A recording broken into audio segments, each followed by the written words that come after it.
अमृत की धारा है धारा, जो देती दुखों से किनारा। ओम शांति।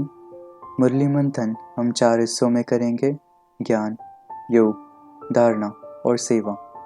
ज्ञान मंथन आसान करने के लिए उसे 7 हिस्सों में बांटा गया है।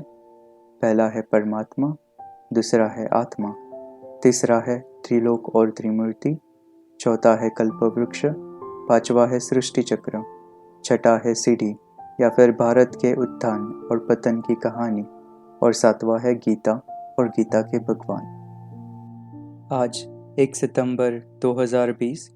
आज की मुरली में बाबा ज्ञान में परमात्मा, आत्मा और सीढ़ी या फिर भारत के उत्थान और पतन की कहानी, इन विषयों पर समझाते हैं।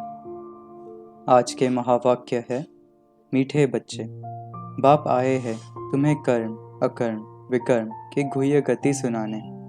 जब आत्मा और शरीर दोनों पवित्र है तो कर्म अकर्म होते हैं, पतित होने से विकर्म होते हैं। ज्ञान में पहले है परमात्मा। शिव बाबा पतित पावन है, नई दुनिया के रचयिता है। कल्प कल्प बाप ही आकर हमें समझाते हैं। ज्ञान अमृत है ही ज्ञान सागर के पास। कर्म, अकर्म, विकर्म की गति भी बाप ही समझाते हैं। दूसरा है आत्मा। हम आत्माएं यहाँ के रहवासी नहीं है, शांति धाम के रहवासी है। हमारा स्वधर्म शांति है जब घर में रहते हैं, फिर यहाँ आकर पाठ बजाते हैं क्योंकि शरीर के साथ कर्म करना पड़ता है। तीसरा है सीढ़ी अथवा भारत के उत्थान और पतन की कहानी। कर्म होता है एक अच्छा, दूसरा बुरा। कर्म बुरा होता है रावण राज्य में। रावण राज्य में सबके कर्म विकर्म बन गए हैं। एक भी मनुष्य नहीं जिससे विकर्म न होता हो।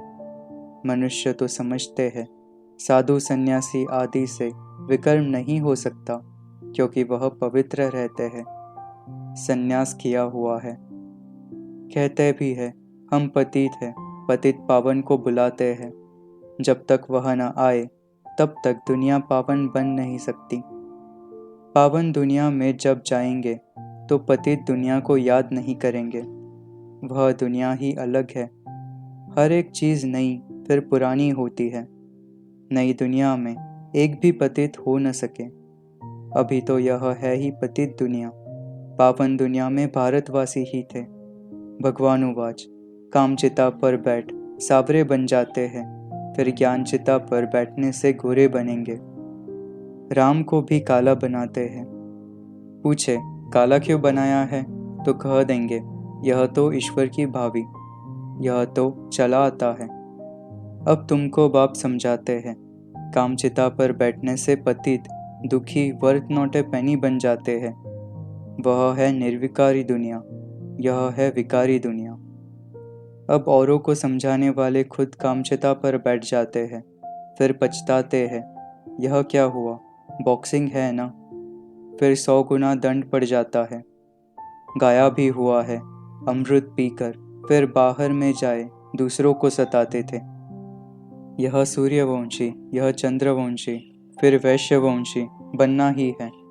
वाम मार्ग में आने से फिर वह देवता नहीं कहलाते। जगन्नाथ के मंदिर में ऊपर में देवताओं का कुल दिखाते हैं। ड्रेस देवताओं की है, एक्टिविटी बड़ी गंदी दिखाते हैं। यह है आयरन एज, कट चढ़ जाती है ना। अभी तुम्हारी कट उतर रही है। सबसे बड़ी कट चढ़ती है विकारों से। मुख्य बात है ही पवित्रता की। शुरू से लेकर इस पर ही झगड़े चले आए हैं। शास्त्र पढ़ने से तो कोई पतित से पावन बन नहीं सकते। लोग समझते हैं फलाने ने मोक्ष को पाया। अगर मोक्ष को पा लिया फिर तो उनका क्रियाकर्म आदि भी नहीं कर सकते।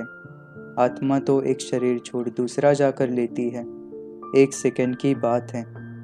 वहाँ ऐसी रस्म रिवाज होती नहीं। आजकल रिद्धि सिद्धि की बातों में कुछ रखा नहीं है। कोई को पंख आ जाते हैं, उड़ने लगते हैं, फिर क्या, उससे फ़ायदा क्या होगा। बाप तो कहते हैं मुझे याद करो तो विकर्म विनाश होंगे। नॉलेज से धन मिलता है, योग से एवर हेल्दी पवित्र, ज्ञान से एवर वेल्दी धनवान बनते हैं। योगी की आयु हमेशा बड़ी होती है, भोगी की कम। कृष्ण को योगेश्वर कहते हैं। ईश्वर की याद से कृष्ण बना है, उनको स्वर्ग में योगेश्वर नहीं कहेंगे। यह तो प्रिंस है। 5 जन्म में एक कृष्ण को योगेश्वर कहते हैं। ईश्वर की याद से कृष्ण बना, उनको स्वर्ग में योगेश्वर नहीं कहेंगे। वह तो प्रिंस है। 5 जन्म में ऐसा कर्म किया है जिससे यह बने हैं। अभी रावण राज्य खत्म होता है, फिर हर एक आत्मा पवित्र बन जाती है। उसको कहा जाता है घर घर में सोझरा। तुम्हारी ज्योति जगी हुई है, ज्ञान का तीसरा नेत्र मिला है। पढ़ते पढ़ते फिर गंदे बन जाते हैं। देह अभिमान में आने से फिर ज्ञान का तीसरा नेत्र बंद हो जाता है। माया बड़ी जबरदस्त है। योग याद से ही कट उतरती है। बाप कहते हैं मुझे याद करो तो विकर्म विनाश होंगे। यह योग अग्नि है जिससे पतित से पावन बनेंगे। याद के बल से ही पवित्र बन राजा रानी बनेंगे। धारणा। पहला, पूरा निश्चय बुद्धि होना है, थोड़ा भी संशय न आए। दूसरा, औरों को समझाने वाले खुद कामचिता पर बैठे। स्त्री को देख कशिश आई, प्रतिज्ञा कर फिर गिरे तो 100 गुना दंड पड़ जाता है। अपनी जांच करनी है, हमारी बुद्धि क्रिमिनल तरफ तो नहीं जाती। तीसरा, सब भाई बहन हैं, आत्माएं सब भाई भाई हैं। भगवान की संतान होकर फिर क्रिमिनल असॉल्ट कैसे करते हैं? हम भी के विकार में नहीं जा सकते। इस युक्ति से ही पवित्र रह सकते हैं। सेवा। महाराजाओं को भी समझाना है, हम महारथी है, इस नशे से समझाओ।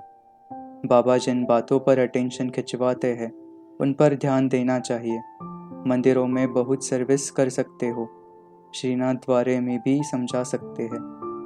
मातेश्वरी जी के अनमोल महावाक्य। एक जिज्ञासु मातेश्वरी जी से पूछते हैं, यह ड्रामा ऐसा बना हुआ है तो फिर अगर ऊपर चढ़ना होगा तो आपे ही चढ़ेंगे, फिर पुरुषार्थ करने का फायदा ही क्या हुआ? मातेश्वरी, आपका कहना है कि यह ड्रामा हूबहू रिपीट होता है, तो क्या ऑलमाइटी परमात्मा सदा ऐसे खेल को देख खुद थकते नहीं? जैसे 4 ऋतुओं में सर्दी गर्मी का फर्क होता है, तो क्या इस खेल में फर्क नहीं पड़ेगा? मातेश्वरी जी के महावाक्य। बस यही तो खूबी है इस ड्रामा की, हूबहू रिपीट होता है। फिर इस ड्रामा में और भी खूबी है जो रिपीट होते हुए भी नित्य नया लगता है।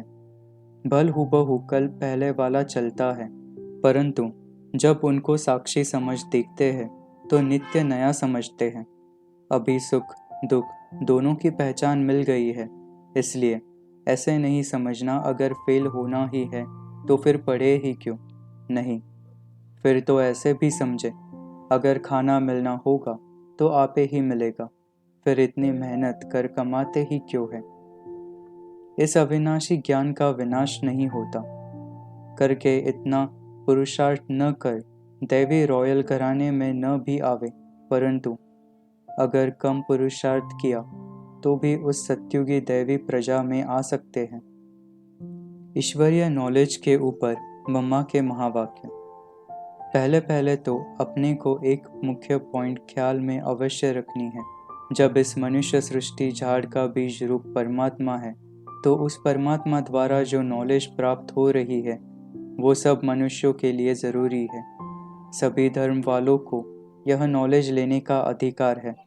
भल करके धर्म की नॉलेज अपनी अपनी है, हर एक का शास्त्र अपना अपना है, हर एक की मत अपनी अपनी है, हर एक का संस्कार अपना अपना है, लेकिन यह नॉलेज सबके लिए है। भल वो इस ज्ञान को न भी उठा सके, हमारे घराने में भी न आवे, परंतु सबका पिता होने कारण उनसे योग लगाने से फिर भी पवित्र अवश्य बनेंगे। इस पवित्रता के कारण अपने ही सेक्शन में पद अवश्य पाएंगे, क्योंकि योग तो सभी मनुष्य मानते हैं।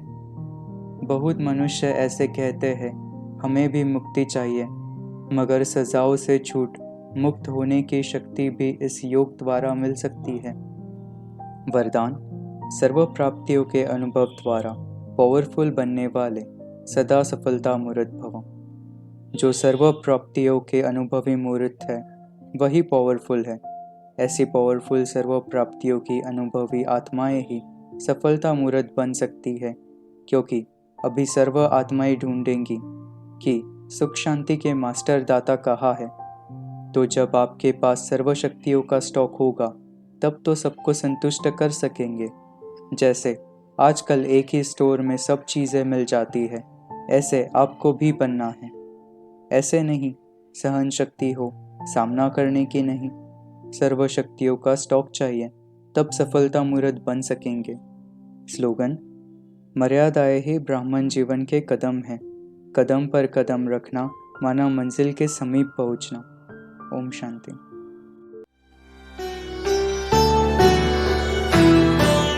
मुरली अमृत की धारा है धारा, जो देती दुखों से किनारा। मुरली अमृत की धारा है धारा, जो देती दुखों से किनारा।